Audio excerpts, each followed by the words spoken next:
Talk about some of the successes you've had with the major food companies and what the reaction was when you started taking them on. Chick-fil-A was one of the first ones that I took on. I wrote a blog post called Chemical Filet or Chick-fil-A. There was close to 100 ingredients in the Chick-fil-A chicken sandwich. The company actually reached out to me, invited me to their headquarters, and started to make some changes and improvements to their product. It's still not perfect, and it has a lot of room for improvement, but that was the first step for making me realize that I had a voice and that I could change the food industry.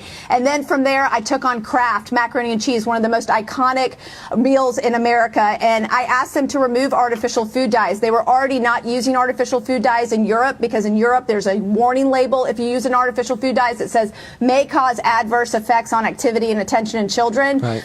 And they were putting dyes in their mac and cheese here in the United States. We got that out. We got a chemical out of Subway bread called azodicarbonamide. It's a chemical you find in yoga mats and shoe rubber. Subway was not using this chemical in all these other countries. The rubber that you find in yoga mats was found in the buns at Subway. And you said, hey, can you take the rubber out?